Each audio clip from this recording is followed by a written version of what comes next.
So with that, I will call the first case, which is Hackel versus Macomb County Board of Commissioners. And this is an oral argument on the application. Each side has 15 minutes. Appellant, if you would like to reserve some time for rebuttal, you may do so, but we just ask that you keep track of it yourself. And both of you have 2 minutes of fire-free zone that you may also waive. But proceed.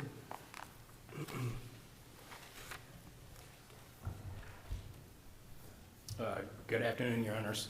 May it please the Court, Peter Webster on behalf of the Macomb County Board of Commissioners, and with me at council table is my partner, John Weiss. I'd like to reserve 3 minutes for rebuttal if I may, and I'll keep track of that. This case is about the Macomb County Board of Commissioners as a legislative body for the county. Its power and prerogative to require the county executive and the finance department to furnish and share with it public financial information which the Board of Commissioners has determined to be needed for the Board of Commissioners to carry out its functions, and most importantly and especially the budget approvals, the amendments to the budget throughout the year, the appropriations and amendments to the appropriations. This case is not about an accessing of software or a software access ordinance, but rather it is about providing current, meaning accurate and real-time information regarding the financial status of the county so that legislative decisions can be made. This information obviously is important. It has been deemed important by the board. There is no right of review by the executive in that regard. However, I would point out that the executive also knows that this is important and has characterized this information as the lifeblood of the county. And it is such that there's significant resources have been put into place to have this information available and to carry out regular employee training. The requirement to furnish this current and real-time information to the board is required under the ordinance. And I would point out first that this does not infringe upon the control language contained in 3.5A. We provide the court with law and authority that says this request for such information to be shared on a concurrent availability basis does not infringe, usurp, or impinge upon the control of that information or of the finance department as a whole. In addition, the other provisions under 3.5A, the except as otherwise permitted by charter and law, also allows the Board of Commissioners the authority and the basis to make this ask and requirement of the executive and as the finance department. This is buttressed first when you look at the charter in 2 ways. One, the charter itself specifically refers to the County Charters Act. It specifically refers to the powers of the general powers of a county and says all of those powers under the state statutes are given to the Board of Commissioners. It says that all of those powers that could be implied the Board of Commissioners has, and all of the powers that could have been given to the Board of Commissioners under the charter have been provided to the board. And under those provisions, the County Charters Act and the General Act, it specifically references the ability to enact an ordinance regarding matters of county affairs, necessary to carry out county function, matters of county concern, and the like. Those provisions in where the charter speaks to those state statutes and then enables or authorizes or empowers the board to do that are also buttressed by 2 significant provisions in the charter itself.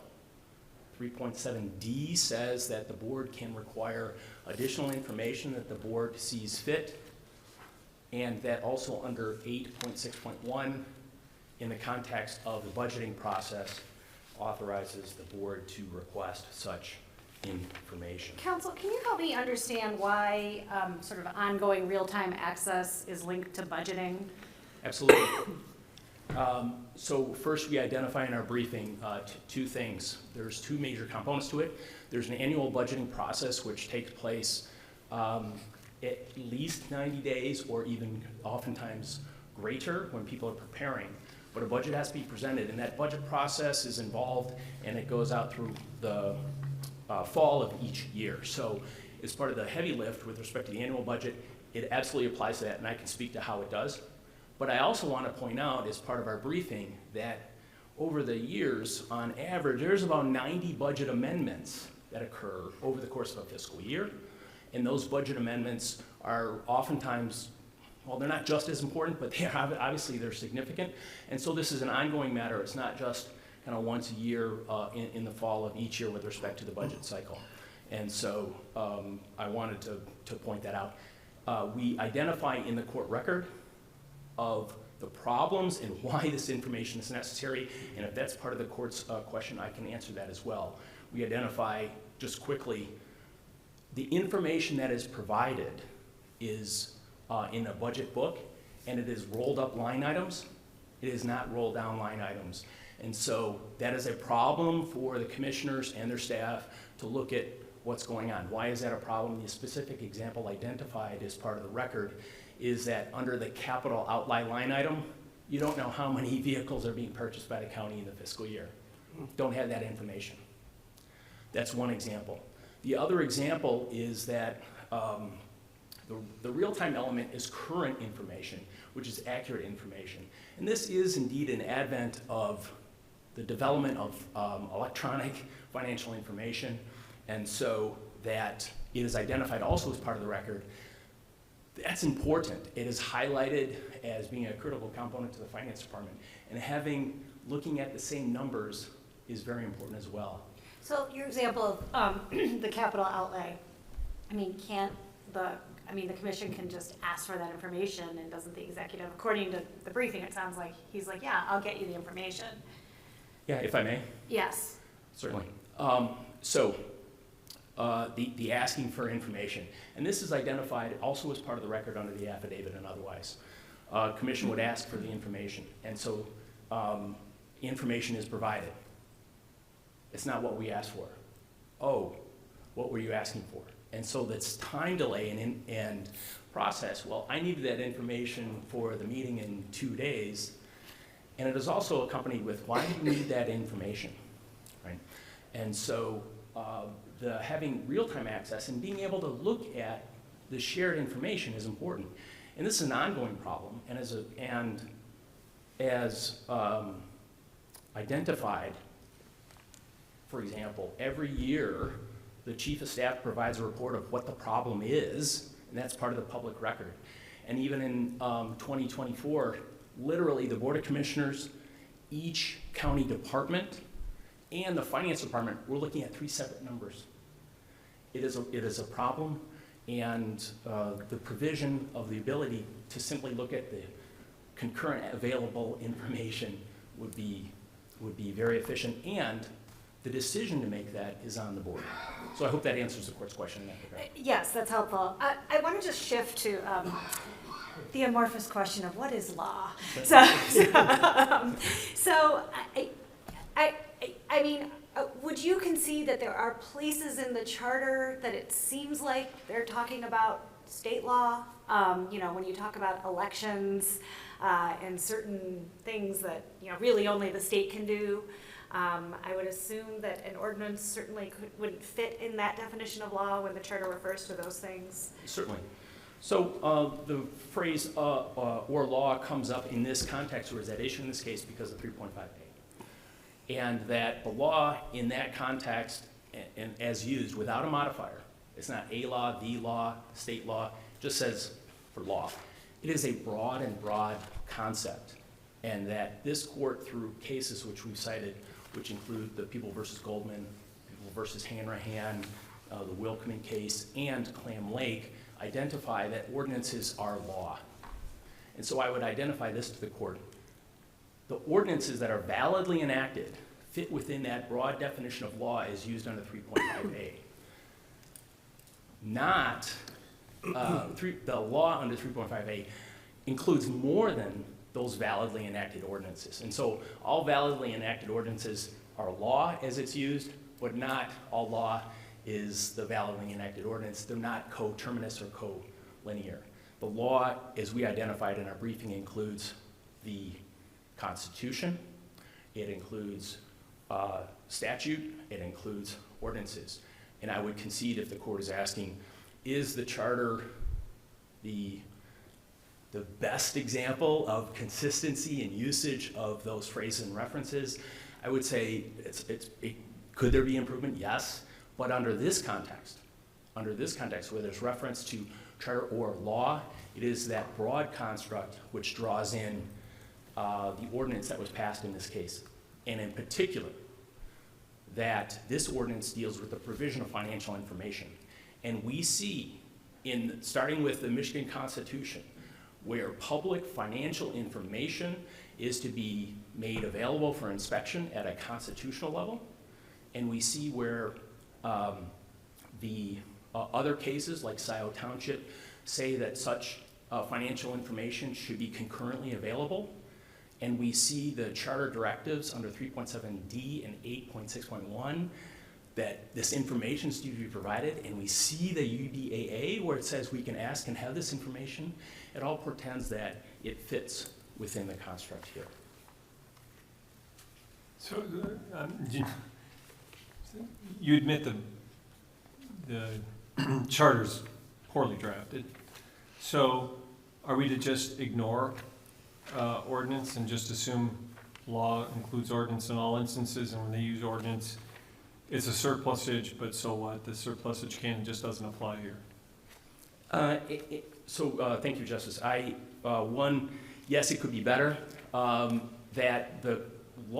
also provide authority to the court where the court has recognized in the past that charters such as this oftentimes may not be the best, and that there is an instruction to try to read this with the intent and harmoniously with other provisions. Here, the main mission of the Board of Commissioners is to make decisions, or a main mission of the board is to make decisions regarding budget, to have this financial information, make an informed decision, along with other statements in the law where this should be available. That said, validly enacted ordinances fit within this law, and that the authority to adopt such a provision is authorized by the County Charters Act, the UBAA, and the General Law Act. It is not the case that all ordinances that are invalidly enacted or otherwise preempted by state statute, for example, or the like, would not fit within the definition of law. Counselor, I anticipate that your brother, Counselor, will indicate that, yes, the commissioner has broad range to act and has a lot of authority, except that in the context of section Article 3, which is the executive power, that's a constraint there. And we need to read the location within the charter as relevant to this. And so law isn't inclusive of ordinances. And I just invite you to explicitly respond to that. Well, in this context, the validly enacted ordinance, which is not otherwise prohibited by the charter, and so it's consistent with the broad grant of legislative powers to ask for and be provided with financial information regarding the county, in which it is the final authority and consideration over the budget and appropriations, makes complete sense and fits within that definition. I would also commend that if the argument is that it further impinges into the control of the finance department, we provide our arguments and authorities in that regard. One is that the most recent case, albeit unpublished, is the Scioto Township case, which says there's concurrent availability of this data and information, and that's even though the clerk in that instance had the care, custody, and control over that information, was excluding exclusive controls to the exclusion of others. And that's where I think, among other things, the Court of Appeals got that completely wrong. The authority cited under the Breakley case has nothing to do with when he says the ability to control is the right to exclude. Breakley was dealing with the ownership of real property to qualify for a tax exemption, and that as ownership and or indicia of property, can you have a right to exclude? It didn't conclude that control meant the right to exclude. And so it's not instructive or helpful in this instance where we know the executive doesn't own this information. We know that this is public. And so Scioto Township is consistent that this ordinance does not infringe, usurp, and I'm using words out of cases where that's the case. We also provide to the court from our sister state, state of Ohio, the two cases which actually discuss 3 different situations where the executive has been granted, using different words, care, custody, and control, and ability to maintain over real property, over water mains, and over the fire department, and that the court in Ohio said it's one case says it's inconceivable to suggest that where there's an ordinance that identifies specifications by this fire truck that can do this, or have this provision in the contract to purchase water main, or have this provision and instruct someone to sign the lease of public property. That in no way impinges upon the control of that entire department, right?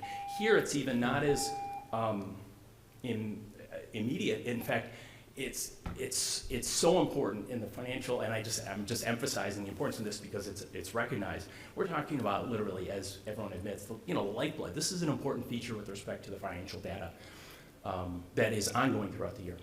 Is there something that would go too far that, because, the charter basically says, these are the executive duties, except as otherwise provided by charter or law. So can the commissioners just pass anything they want? No. So what's the limitation? Certainly, Your Honor. And so, again, another, if I may, disagreement that I had with, or that the board had with respect to the Court of Appeals, saying we can impose whatever requirements and do whatever. The limitations are in many different respects, and these are hypotheticals, not at issue in the case. Of course. Yeah. But that, is it run counter to state statute? Does it run counter or headlong into a specific provision of the charter? So, for example, there are provisions about eligibility of office. There's a restriction of the executive not being able to hold outside full-time employment. And so where there's an ordinance that runs counter to that, it would not be validly enacted. Here, this is a request for information. And if there's one nugget that there is agreement, not only of the executive, but of the Court of Appeals, is that we're entitled to that information. That's acknowledged. And this is about the provision of that information and how. Right, how frequently Right. and. Right. And so, Right. and in that regard, I would just note the evolution of things for the court. And I'm out of time. You can finish up your answer to Justice Welch if you'd like. Sure. 2017 was the first time this instance was put in place. That's when IFAS, the initial software, came into being. Then it became One Solutions, and now it's Workday. And so it is that information. That is what each department has access to. So the sheriff has real-time read-only access into the sheriff's department's line items. Same thing across departments, whether it's a countywide department or an executive department.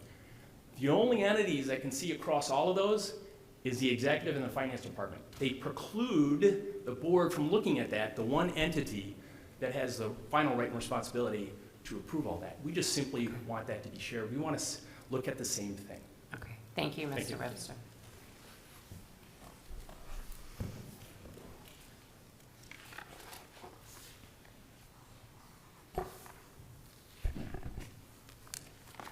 Good afternoon, may it please the court. David Porter here on behalf of the Macomb County Executive.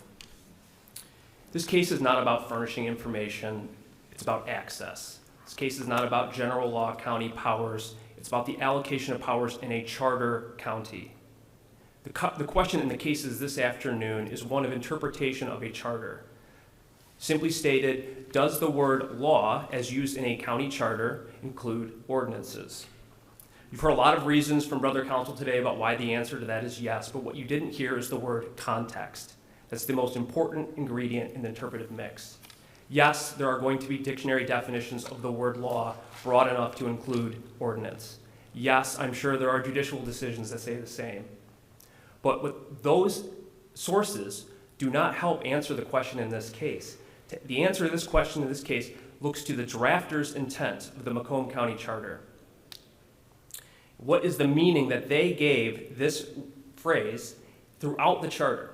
To know the answer to that question, we look to the charter itself. We must ask, what kind of document is it? What's its purpose? What's the sense and context of the words? Where's its placement in the overall scheme? And perhaps most importantly, what distortion will that scheme experience if a particular construction is given to these words? All of these textual clues point to one conclusion in this case. The drafters of the Macomb County Charter intended the phrase by law to mean that they are allocating power by reference to state law, a source of higher authority beyond the local internal governing process, beyond the reach of local political forces, protect the allocation of powers.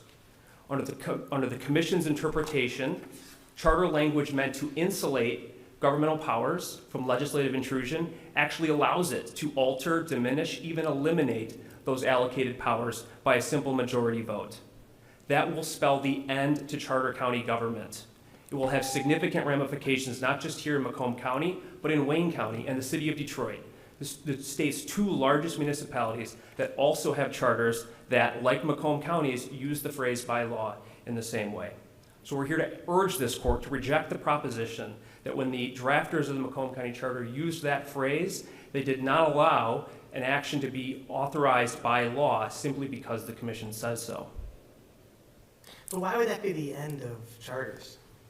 Because, as the questions suggested just a moment ago, there is no stopping point. If the commission has the authority, in this case, to control the access to the financial software, even though it is supposed to be conceded that it falls within the executive's authority under 3.5A, there was no stopping the commission from adopting another ordinance that can intrude even further on the executive's authority. Like what? Excuse me? Like what? They could dictate to the executive what kind of software, additional people to have access, the level of access. And it's not just the software system. Any other facet of the executive's authority to direct, supervise, control, and coordinate all county government departments, services, operations, all of those, by their principle, by their logic, is subject to the commission's ability to enact ordinances. There is no stopping it. Now, I think the fundamental source of the disagreement in this case is the commission is continuing to operate as if it's a general law county, and it's not. Prior to 2011, the commission was the body that controlled the operations of county government in Macomb County. With the adoption of the charter, the voters of Macomb County separated the two major facets of political power, executive and legislative. Now the administrative day-to-day control over governmental operations lies with the office of the executive. The commission has traditional legislative power. It no longer has the unfettered power that Mr. Webster was talking about. It is subject to the allocation of powers in the charter. The most important part of that separation of powers is that when a power is allocated to one branch, it necessarily means that the other branch does not have it. And so when the power to direct, supervise, and control all county departments, services, operations is given to the executive, that necessarily means that the commission no longer has that authority. In order to pass this ordinance, that means that they must find support in the proviso of section 3.5A, except as otherwise provided by this charter or law. And it wasn't until recently in its application that they suggested that the ordinance adopting this permission is what gave it the authority under that proviso.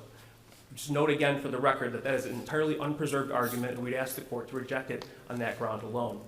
But it also makes no sense on its own terms for all the reasons that we've stated. It would render dozens of provisions in the charter meaningless, and it would wreak havoc on the rest of the structure of county government as we know it.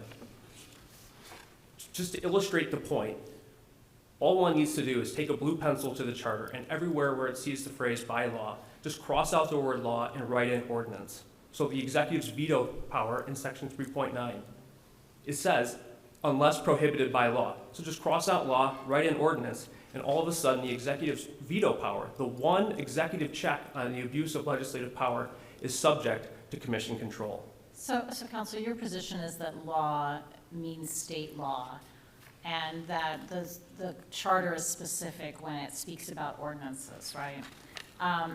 What do we do with the fact that the charter also specifically references state law in a number of places? And so it appears that the state law means something different than law. When they refer to state law, federal law, law in other senses, it's not using in the sense of by law. And that's the most important part, is the phrase by law. Yes, you're going to find other senses of the word law in the charter, but it's not being used in this sense, when they're trying to define the scope of a governmental power by a source of authority outside the municipal context. So let's say we agree with you, and it necessarily means a state law, state statute. Can we address the statute that requires the administrative officer to furnish the legislative body information that it requires for proper consideration? I'm struggling to sort of see what this distinction is between, if you would agree that anytime they ask for it, you have to give them the information, but I don't have to give you the program access to the program that has the information that I have to give you. So I Is agree. there a lot of daylight in between there? Yes, there is. There is a Okay. significant distinction between furnish and transmit on one end and access on the other. The executive agrees that you have a duty to provide all required information, and the executive has historically, without fail, given all information that has ever been asked by the commission. There is not a single piece of evidence in this record that the executive has ever denied or failed to respond to a request for information. Paragraph 12 of the Richardson affidavit, all it says is that sometimes the responses are delayed and that there's a back and forth if the information that's given is not what was being asked for. That is a far cry from the suggestion from the opposing counsel that we are not providing this information. On top of that, there is a significant distinction textually between furnishing and accessing. They mean the exact opposite. And it would, if you conflate those two terms, it would effectively sideline the executive from the budget-making process. It's important that the executive retain control over this information and provide it to the commission, because there are sensitive, confidential information in these software programs, in these systems, that the executive has a duty to protect. And so allowing people outside of the executive's office to have plenary, complete access to all of this information would violate the IT policy. Nobody else has this kind of access except for the person that they would give it to under this ordinance. So, I mean, in theory, make it a ridiculous example. If every 15 minutes, the commission said, we want the real data now. Give us the real data now. Give us the information. Furnish, transmit, whatever you want to say. That is something that needs to be complied with. Yes, and we would respond to that. The other hypothetical that was given during oral argument in the Court of Appeals was, could the commission call the executive down every single day for the full 90 Yeah. days? The answer is yes, they could. They have subpoena power to do that, or they have the other authority to call in the heads of these county departments. Absolutely. But we've never not complied with any of these requests. Is there any real jurisprudentially significant question here? Is there anything that we need to clarify in the law if we were to write an opinion in this case? I would have answered that question no prior to the published Court of Appeals opinion in the next case, in which it seems to conflate law and ordinance. And so we do think, at the end of the day, that yes, there is a jurisprudentially significant issue Wouldn't that just be error correction?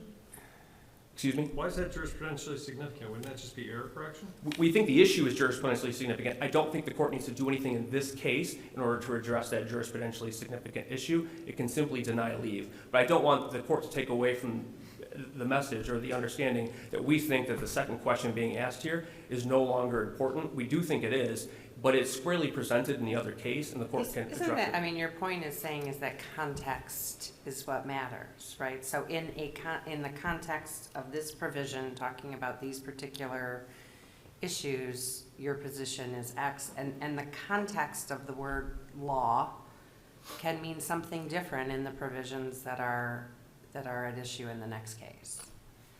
I think the context is the same in both cases. I think it's broad enough to say that the phrase by law, it's used over 70 times in the charter, that's a big enough usage of the phrase that I do think that there is some jurisprudential significance to that, because it is across the charter, and the ways in which the commission could use the Court of Appeals published decision in the other case to intrude upon not just the executive's power, but the power of the people. I'll give you one more example. The charter says that meetings of the commission shall be public as provided by law. Well, if law means ordinance, then there's nothing stopping the commission from passing an ordinance that limits public attendance to just one person. It's not just the executive's power at stake here. There's also countywide elected officials. Their rights and duties are as provided by law.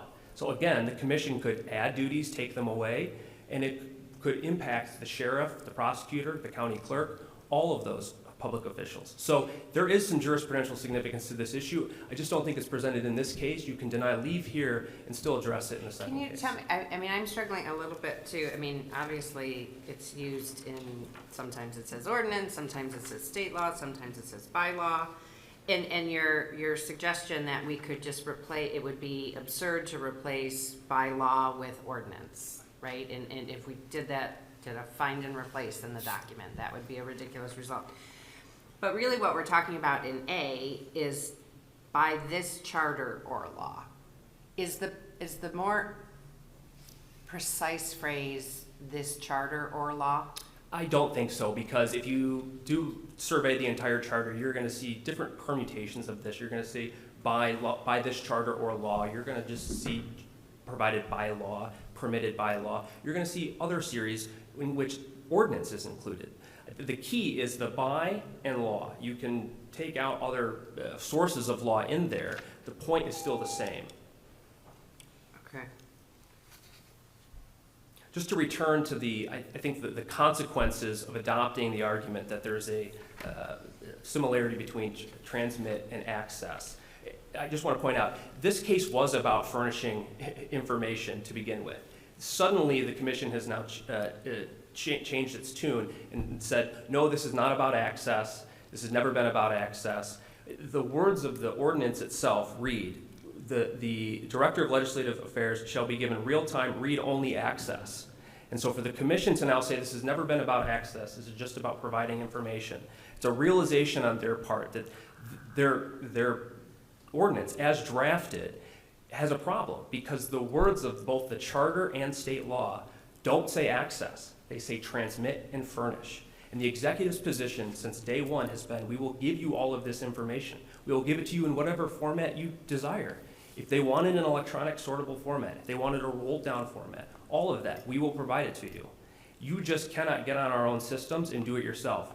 The reason for that is twofold. It's the camel's nose under the tent, because if you can do it you can do just this, then you can do other things like more access, not just read only. You can start manipulating data. You can have more people access it. But beyond that, it's the principle of the matter, because this, by passing this ordinance, they have exercised control over county operations and services. They have exercised an executive authority, and they cannot do that. And if you allow it to happen in this case, there is nothing stopping them from exercising other executive powers and duties in other cases. So unless there are no other questions, we would ask that you deny leave. Thank you. The case will be submitted.